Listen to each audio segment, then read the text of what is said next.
Hello everyone, welcome to latest update program. The topic of discussion is Andhra Pradesh population policy. This topic relates to society section of the UPSC CS syllabus. Let's see why this is in news. The Andhra Pradesh government has introduced a draft population management policy in the Legislative Assembly to address the state's declining fertility rates. The initiative aims to encourage families to have 2 or 3 children and strengthen healthcare support, particularly for women. The policy comes as the state's total fertility rate, TFR, has fallen to 1.5, which is well below the replacement level fertility of 2.1. The government has expressed concern that fewer births could reduce the working age population and increase the share of elderly people needing care and support. Now let's discuss about key points of the policy. The policy focuses on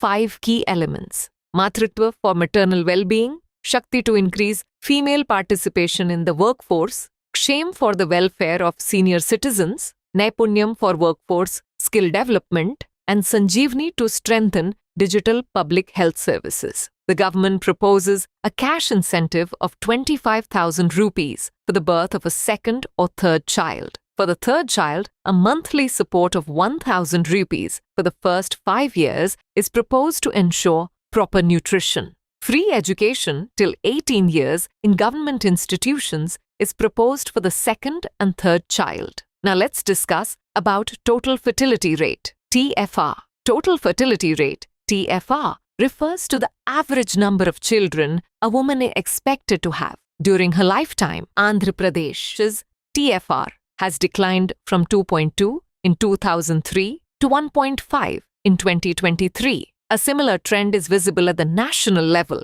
where India's TFR has declined from 3 in 2003 to about 1.9 at present. Falling fertility rates are often associated with improved education and healthcare, higher urbanization, rising incomes, and the increasing prevalence of nuclear families. Now it's time to do a practice question. Which of the following fertility rates is generally considered the replacement level fertility required to maintain a stable population size? A. 1.5, B. 1.9, C. 2.1, D. 2.8. Send the answer for this question in the comment section. Thanks for watching.